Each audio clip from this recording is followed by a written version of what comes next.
Ya akhi, those are the Salaf. Life is different. No, in fact, you still have it today. Sheikh Mukbil rahmatullahi alayhi had a young daughter, Abdullah al-Wadi'iyya.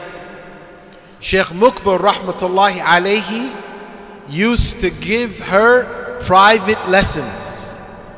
It's mentioned in his biography that he gave his daughter private lessons until she became a sheikha, a scholar from amongst the women. And likewise, his wife, Salama as-Salafiyya, Sheikh Mukbil rahmatullahi alayhi, one of the last books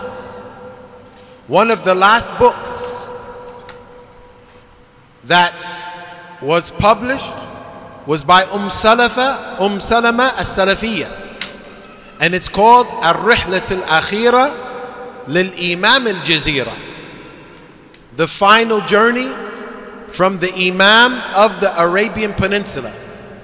And that book has many hundreds of fawaid. That book has hundreds of fawaid, and it was authored by Salama as-Salafiyya, the wife of Sheikh Mukbil. Even the final fatwa of Sheikh Mukbil that he gave when he was in America are present in that book. Likewise, his daughter, Abdullah al-Wadi'iyya, she authored books, and Sheikh Mukbil rahmatullahi alayhi did the introduction to those books. The point is, look how these women took great notice in learning and studying and benefiting themselves and benefiting their families. The daughter of Sheikh Mukbil, the wife of Sheikh Mukbil, and the likes. And so much so, mathalan, you had the Sifat Salat al-Nabi. You had description of the Prophet's prayer by Sheikh Mukbil. Description of the Prophet, I'm not referring to description of the Prophet's prayer by Sheikh al-Albani, no. I'm referring to description of the Prophet's prayer by Sheikh Mukbil. That was a muhadara. That was a muhadara that was given by Sheikh Mukbil. A few years ago, the book was published. Who published the book? His daughter, Abdullah. His daughter published the book, she transcribed it, and then she published it, and then she added comments to the book that she heard directly from her father. These are the type of women that we want in the ummah. These are the type of mothers that we want in the ummah. These are the type of daughters that we want in the ummah. Mothers and daughters that serve the ummah. Mothers and daughters that raise righteous children. Likewise, the example of the daughters of Sheikh al-Albani, another great scholar of our time. And we know Sheikh Mukbil and Sheikh al-Albani rahmatullahi alayhi died only 1 year apart. Only 1 year apart.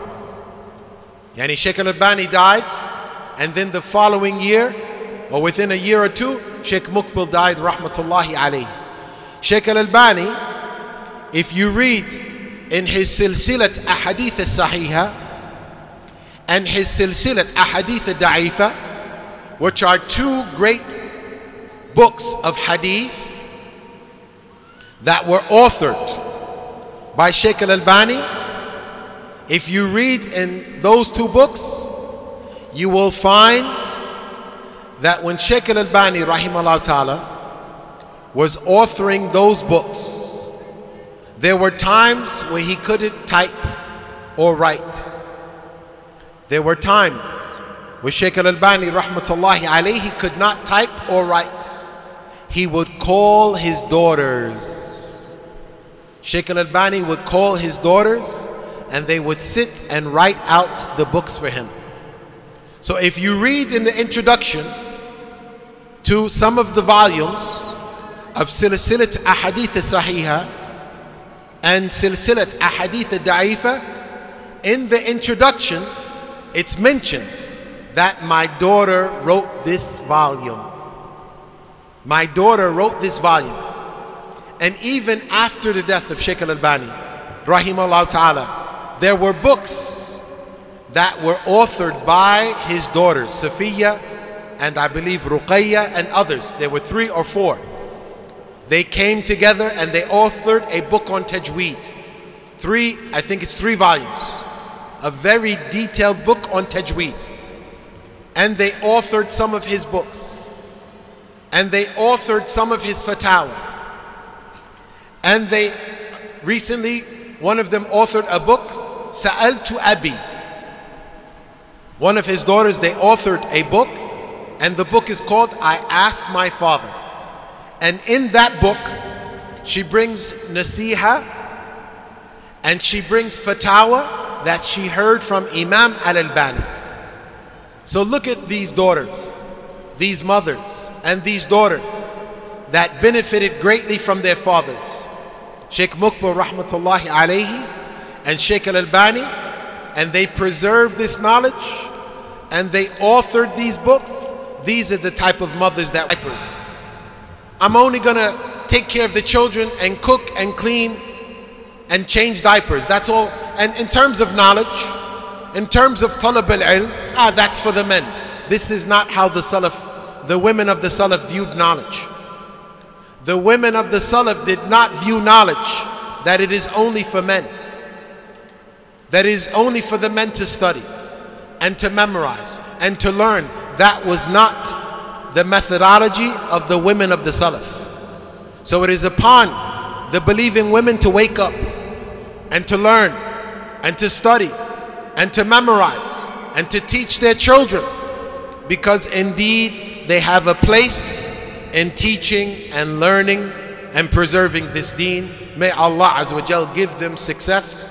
We don't want to take too much time because I believe it's time for Salatul Dhuhr.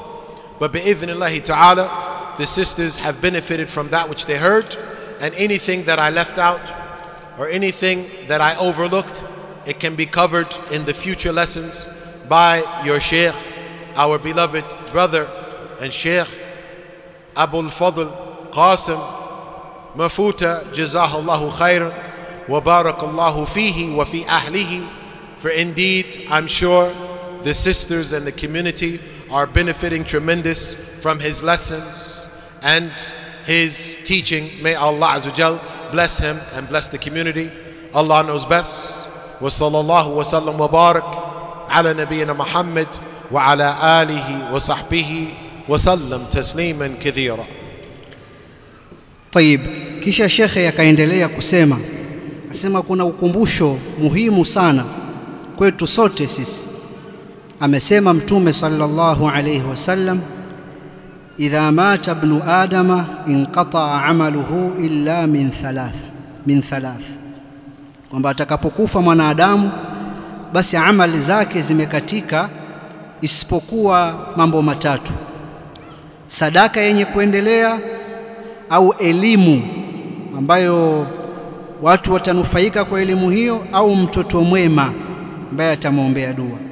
Kasema hadithi hii inatupa nguvu na kutuhamasisha, inatutia moyo kwamba dada yangu, wewe ukifa huwezi kuswali, na sio kama anavyosema masufi, kama mtu anaweza kuswali katika kaburi lake. Sio sawa. Ukifa huwezi kuhiji, ukifa huwezi kuleta adhkar, na sio kama anavyosema masufi kwamba mtu akifa anaweza kuleta adhkar. Kwa Mtume sallallahu alaihi wasallam ametuhamasisha akasema, illa min thalath, isipokuwa mambo matatu. Ukimfundisha mwanao Qur'an, moja katika matatu hayo akasema ni ilmu ambayo watu watanufaika kwa ilmu hiyo. Kwa hiyo akasema ukimfundisha mwanao Qur'ani, ukamfundisha tauhid, ukamfundisha tafsir, ukamfundisha hadith, basi ukifa na mwanao akiendelea kutumia ilmu ile, wewe utanufaika kama alivyonufaika mama wa Anas Ibnu Malik. Na Anas ni katika masahaba waliopokea hadithi nyingi min almukthirina fi riwayati al-athar. Anas ni katika masahaba wale waliopokea hadithi nyingi. Kwa hiyo wakati akifundisha ilmu na mama yake ambaye ndio ilikuwa sababu ya yeye kupata ilmu, anapata thawabu. Mama wa Anas anapata thawabu.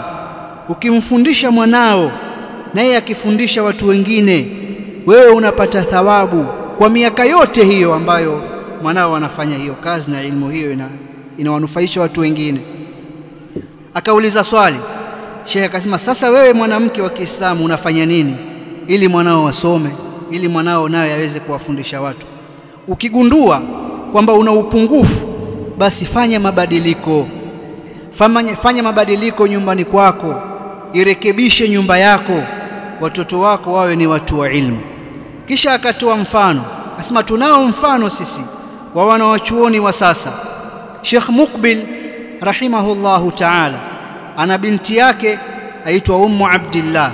Akasema kwa nini tunawataja wanawachuoni wa sasa? Kwa sababu sheitani anaweza kukuambia kuwa, tukikwambia kwamba kuna mama yake Anas, kuna mama yake Malik, kuna mama yake Bukhari, wewe utasema hao ni wa zamani, hao ni salafi huko. Wakati wa sasa huwezi kufanya hivyo, hayo mambo ni ya zamani, sasa hivi mambo yamebadilika. Sheikh asema hapana, nakupa mfano wa mwanachuoni mwingine wa sasa ambaye ni Sheikh Muqbil. Ana mtoto wake aitwa Ummu Abdillah. Alikuwa akimfundisha huyu madarasa yake binafsi ya pembeni akimfundisha, bali pia alikuwa na mke wake kiitwa Ummu Salama, alikuwa akiwapa darasa za faragha za pembeni. Na kitabu cha mwisho cha Sheikh Muqbil kimeandikwa na mke wake, Ar-Rihlatul Akhira lil-Imami Al-Jazira. Kitabu hiki kimeandikwa na Ummu Salama ambaye ni mke wake. Kadhalika fatwa za mwisho kabisa za Sheikh Muqbil wakati yupo Amerika zimeandikwa katika kitabu hiki. Pia huyo Ummu Abdillah ameandika vitabu ambavyo baba yake Sheikh Muqbil amepitia. Pointi hapa ni kuwa hawa wanawake hawa wa sasa wameshughulika na ilmu. Kwa mfano kuna kitabu kingine akasema Sifatu Salati Nabii SAW cha Sheikh Muqbil. Hapa akatoa angalizo, akasema kuna Sifatu Salatu Nabii cha Sheikh Albani, sio hicho. Yeye anasema Sifatu Salatu Nabii cha Sheikh Muqbil Ibnu Hadi al-Wadi'i, sio cha Sheikh Albani. Huu ulikuwa ni muhadhara, aliyepublish ni mwanawe Ummu Abdillah. Hawa ndio wakina mama tunaowahitaji, hawa ndio watoto wa kike tunaowahitaji, hawa ndio madada tunaowahitaji. Pia tuna mfano wa Sheikh Albani.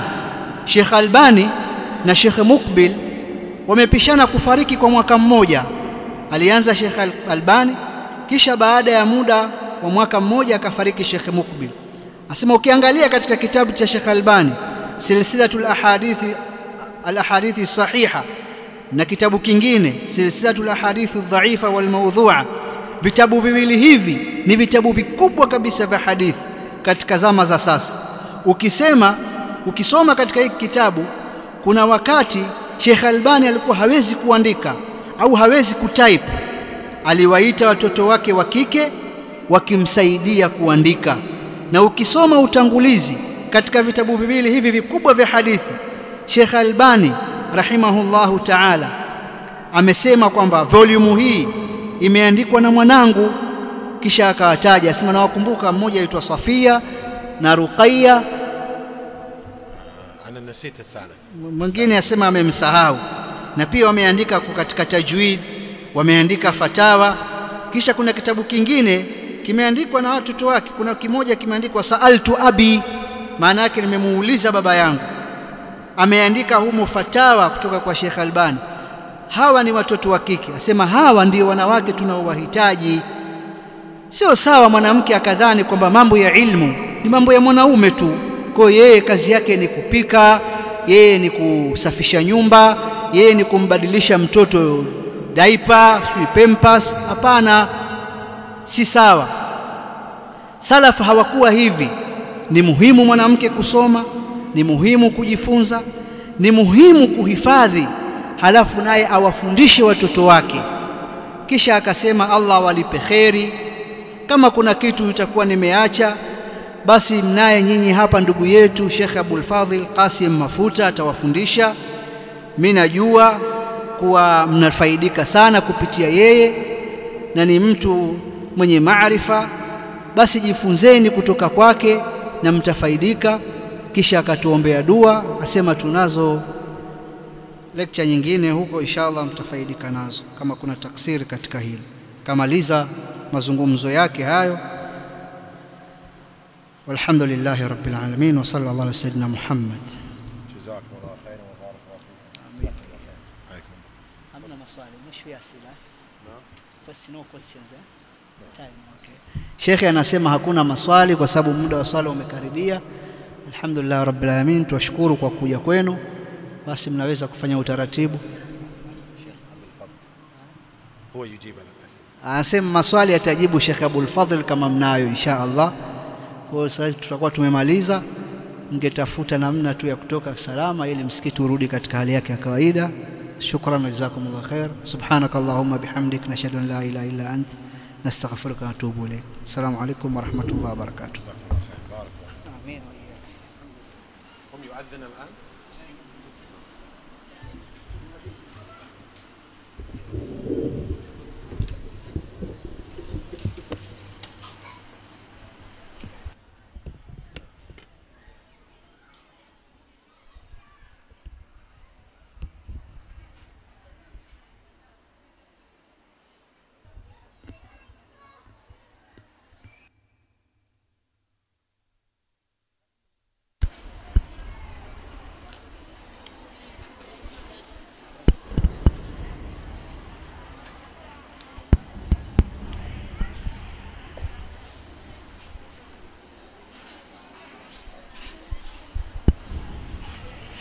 الله أكبر الله أكبر الله أكبر الله أكبر أشهد أن لا إله إلا الله أشهد أن لا إله إلا الله أشهد أن محمد رسول الله أشهد أن محمد رسول الله حي على الصلاة حي على الصلاة حي على الفلاح حي على الفلاح الله أكبر الله أكبر لا إله إلا الله